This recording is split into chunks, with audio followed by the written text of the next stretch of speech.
बच्चों, आप सभी का आपके अपने चैनल संस्कृत की पाठशाला में आज हम लेकर के आए हैं क्लास 9th का चैप्टर 10 जिसका नाम है जटायुः शौर्यम अर्थात जटायु की शूरता। अगर आप इस चैनल पर नए हैं तो चैनल को सब्सक्राइब कीजिएगा और अपने फ्रेंड्स के साथ शेयर कीजिएगा। तो शुरू करते हैं पाठ 10 जटायु शौर्यम। इस पाठ में जटायु और रावण के युद्ध का वर्णन किया गया है। पहला श्लोक देखते हैं। सा तदा करुणा वाचः विलपन्ति सुदुखिता वनस्पति गतम गृधम ददर्श आयत लोचना। क्या अर्थ हुआ इसका? पहले श्लोक का क्या अर्थ है? सा तदा, तदा का अर्थ होता है तब, करुणा वाचः करुणा भरे वचनों के साथ, विलपंती का अर्थ होता है विलाप करती हुई, सुदुखिता अत्यधिक दुखी जो थी। कौन दुखी थी? सीता माता। और विशाल आंखों वाली क्या? आयत लोचना का अर्थ है विशाल आंखों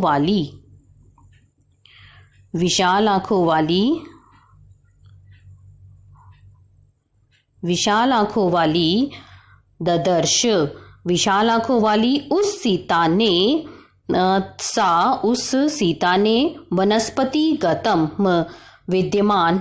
वन में विद्यमान जटायु नामक गृधम का अर्थ होता है गिद्ध को, ददर्श का अर्थ होता है देखा।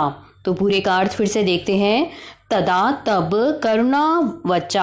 करुणा भरे वचनों के साथ, विलपंती विलाप करती हुई, सुदुखिता अत्यधिक दुखी, और आयत लोचना विशाल आंखों वाली, सा उस सीता ने, वनस्पति गतम वन में विद्यमान गृधम जटायु नामक गिद्ध को, ददर्श देखा।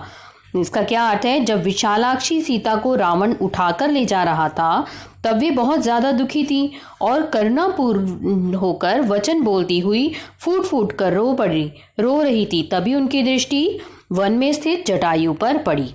अगला श्लोक देखते हैं। जटायु पश्य माम आर्य हीयमाणम अनाथवत् अनेन राक्षसेन्द्रेण करुण पाप कर्मणा। क्या अर्थ हुआ इसका? हे आर्य जटायु, हे आर्य जटायु, अनेन पाप कर्मणा, अनेन पाप करना, इस पाप युक्त कर्म करने वाले, राक्षसेन्द्रेण का अर्थ है राक्षसों के राजा। राक्षसों का राजा कौन है? रावण के द्वारा अनाथवत अनाथ की भांति, करुणा युक्त हरण की जाती हुई, हीयमाणा का अर्थ क्या है? कि ले जाई जाती हुई या हरण की जाती हुई, माम मुझे, देखो, पश्य का अर्थ है देखो। तो फिर से देखते हैं एक बार। हे आर्य जटायु, पाप कर्मणा, अनेन पाप करना, इस पाप युक्त कर्म करने वाले, राक्षसों के राजा रावण के द्वारा अनाथ बेसहारा, अनाथवत अनाथ की भांति, करुणा युक्त हरण की जाती हुई, हीयमाणा ले जाई जाती हुई, माम मुझे, पश्य देखो। जब पापी रावण जो था वो सीता को पंचवटी से अपहरण कर ले जा रहा था, उस समय जो सीता माता हैं वो अपने को बचाने को कहती हैं कि कोई बचाने वाला उनको कोई नहीं था, इसलिए वह करुणापूर्वक विलाप करती हुई जो गिद्धराज जटायु है उनको संबोधित करती हैं। अगला देखते हैं। आगे है। तम शब्दम असुप्तः तु जटायुः अथ शुश्रुवे निरीक्ष्य रावणम क्षिप्रम वैदेहीम च ददर्श सह। इसके बाद क्या हुआ? अथ इसके बाद सोए हुए, कौन सोए हुए था? असुप्तुः जो जटायु थे वो सोए हुए थे, ने उस आवाज को, तू उस आवाज को सुना। तम शब्दम उस आवाज को, शुश्रुवे का अर्थ होता है सुना, उस आवाज को सुना। किसने सुना? जटायु ने। और उसने रावण को देखकर, सह रावणम ददर्श रावण को देखकर, शीघ्र ही विदेह राज क्षिप्रम, क्षिप्रम का अर्थ है शीघ्र ही, जो वैदेही थी, वैदेही कौन है? सीता। विदेह राजपुत्री सीता को ददर्श देखा।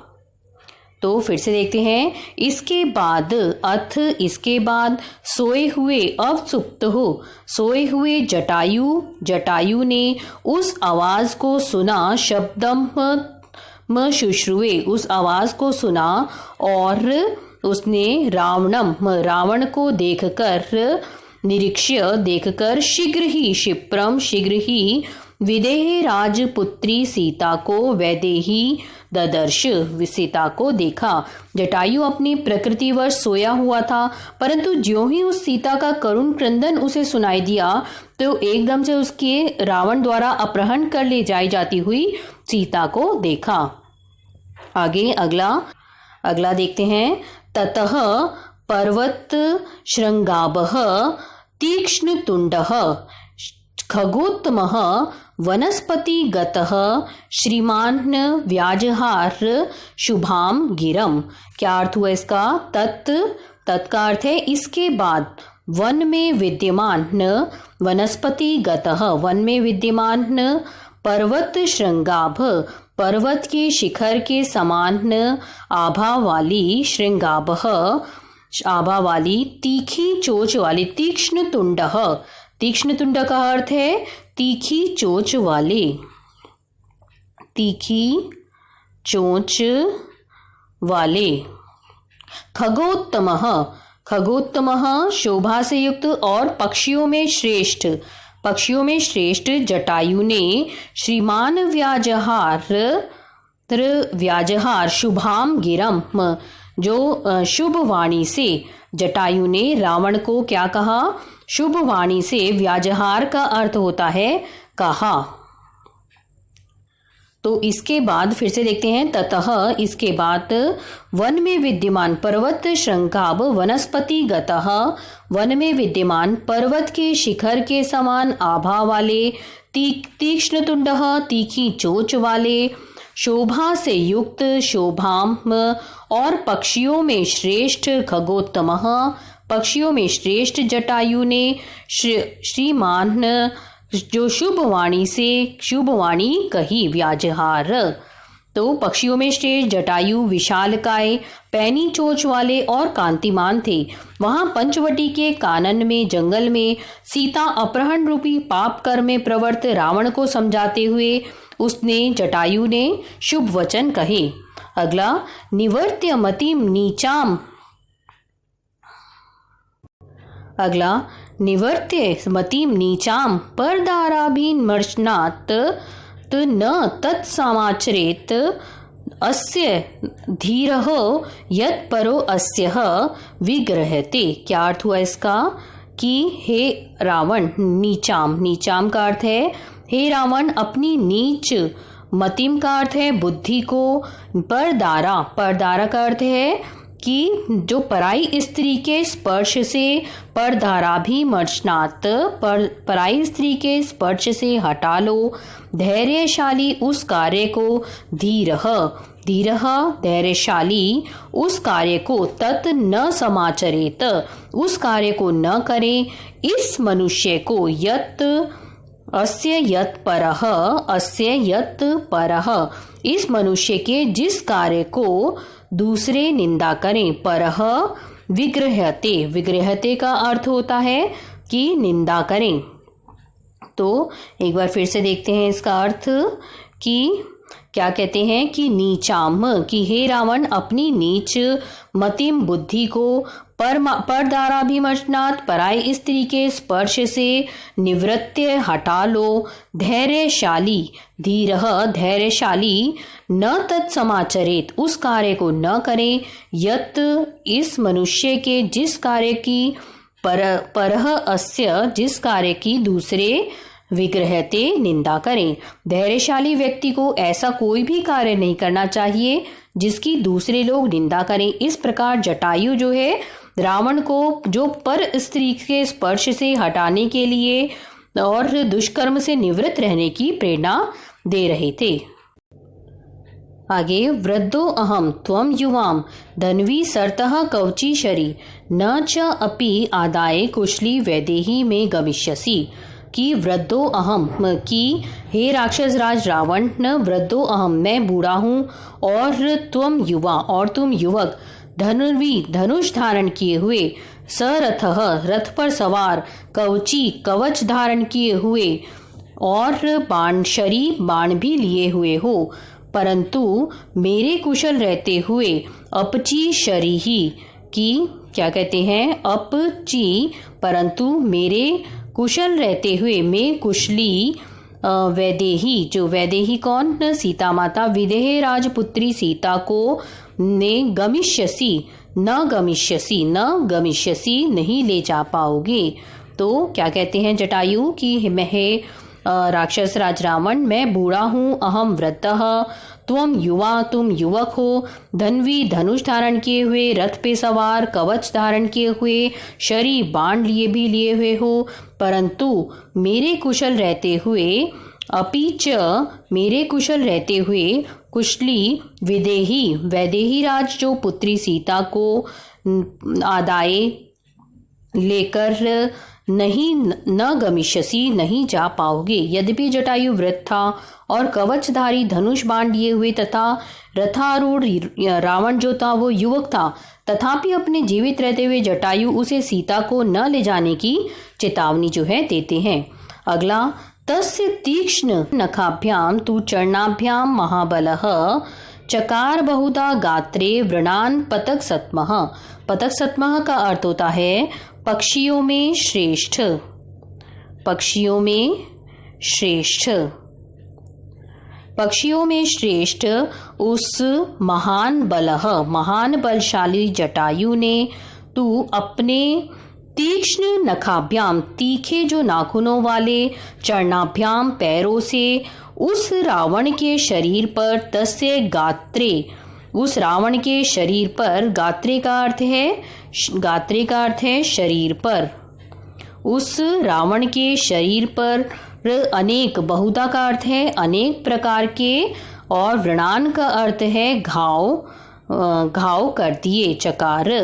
तो फिर से देखते हैं कि पक्षियों में श्रेष्ठ पतक सत्मः, पक्षियों में श्रेष्ठ उस महाबलः महान बलशाली जटायु ने अपने तीखे नाखूनों वाले पैरों से उस रावण के शरीर पर, गात्रे शरीर पर बहुत अधिक, जो अनेक प्रकार के व्रणान चकार बहुत अधिक घाव कर दिए। जटायु बहुत ही पराक्रमी थे और सीता की रक्षा करने के लिए वह रावण पर टूट पड़े तथा उसने अपने पंजों से रावण को बुरी तरह घायल कर दिया। आगे देखते हैं ततः अस्य सशरम चापम मुक्तामणि विभूषितम चरणाभ्याम महातेजा बभंजस्य महत धनुः। ततः इसके बाद, ततः अस्य इसके बाद जो महान तेजस्वी जटायु ने अपने दोनों पैरों से, चरणाभ्याम अपने दोनों पैरों से, अस्य सशरम उस रावण के बाण से युक्त, चापम प्रत्यंचा चढ़े हुए, तथा मोतियों मुक्ता मणि विभूषितम मोतियों और मणियों से सुशोभित बहुत बड़ा, जो महत बहुत बड़े, धनुः धनुष को, बभंज का अर्थ होता है तोड़ दिया।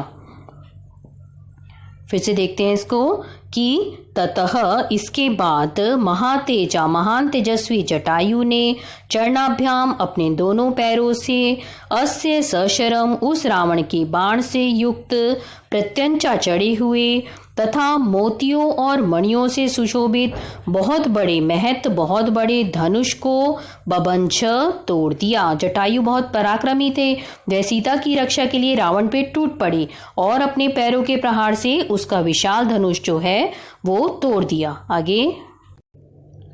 इसके आगे सभग्न धन्वा विरतः हताश्वः हत सारथिः अंकेनादाय वैदेही पपात भुवि रावणः। भग्न धन्वा का अर्थ क्या है? टूटे हुए धनुष वाला, टूटे हुए धनुष वाला, टूटे हुए धनुष वाला, वीरतः रथ से रहित हुआ, हताश्वः मारे हुए घोड़ों वाला, हत सारथी और मारे गए सारथी वाला, वह रावण सह रावणः वह रावण विदेह राज वैदेही विदेहराज पुत्री सीता को अंकेन आदाये गोद में लेकर भूवि पपात जमीन पर गिर पड़ा। जटायु अत्यधिक बलशाली और पराक्रमी थे। उसने जब रावण के धनुष और रथ को तोड़ डाला तथा घोड़ों और सारथी को भी मार डाला तो परिणाम स्वरूप सीता सहित रावण जो है वो जमीन पर आ गिरा। आगे संपरिशस्व्य वैदेही वामेन अंकेन रावणः तलेन अभिजग्ना आशु जटायुं क्रोध मूर्छितः। क्रोध मूर्छितः का अर्थ है कि गुस्से से पागल जो हो गया था। कौन? रावण ने। बाई गोद में वामेन अंकेन बाई गोद में वैदेही सीता को संपरिशस्य रखकर आशु शीघ्र ही तलेन तलवार से अभिजगान जटायु पर तलेन जटायु पर अभिजगान प्रहार किया। कि जब महान जो पराक्रमी जटायु द्वारा अपना जब सब कुछ नष्ट किया जाता हुआ देखकर रावण जो है क्रोध में आ गया, वो है पागल सा हो गया और उसने बाएं हाथ में सीता को पकड़कर दाएं हाथ में पकड़ी तलवार से जटायु पर प्राणघातक प्रहार किया। आखिरी जटायु आगे जटायु अतिक्रम्य तुंडेन अस्य खगादीपः वाम बाहून दश तदा व्यपाहरत अरिंदमः। क्या अर्थ हुआ इसका? तब तदा का अर्थ है तब शत्रुओं का अरिंदमः शत्रुओं का दमन करने वाले, खगादीपः पक्षियों के राजा, जटायु पक्षियों के राजा जटायु ने उसका तम अतिक्रमस्य उसका अतिक्रमण करके तुंडेन अस्य अपनी चोंच से अस्य 10 उसकी जो रावण की बाईं तरफ की जो 10 जो भुजाएं थीं, अस्य 10 वाम बाहून जो उसकी बाईं तरफ की 10 भुजाएं थी, तत् व्यपाहरत का अर्थ है उखाड़ दिया। उसने जटायु ने उखाड़ दिया। तो क्या हुआ कि पक्षीराज जटायु जो है वो महान पराक्रमी थे। उसने रावण का डटकर मुकाबला करते हुए उसके जो बाएं भाग की जो 10 भुजाएं थीं उनको उखाड़ दिया। व्यपाहरत का अर्थ है उखाड़ देना। तो यहाँ पर बच्चों हमारे चैप्टर की हिंदी खत्म होती है। अगर आपको ये वीडियो पसंद आया है तो लाइक कीजिएगा और अपने फ्रेंड्स के साथ शेयर कीजिएगा। और अभी तक अगर आपने हमारा चैनल सब्सक्राइब नहीं किया है तो सब्सक्राइब कीजिएगा और बेल आइकन जरूर दबाइएगा, जिससे आपको आगे आने वाले वीडियो के नोटिफिकेशन मिल। और नेक्स्ट वीडियो में हम आपके लिए इसके चैप्टर के क्वेश्चन आंसर लेकर के आएंगे। तब तक के लिए धन्यवाद।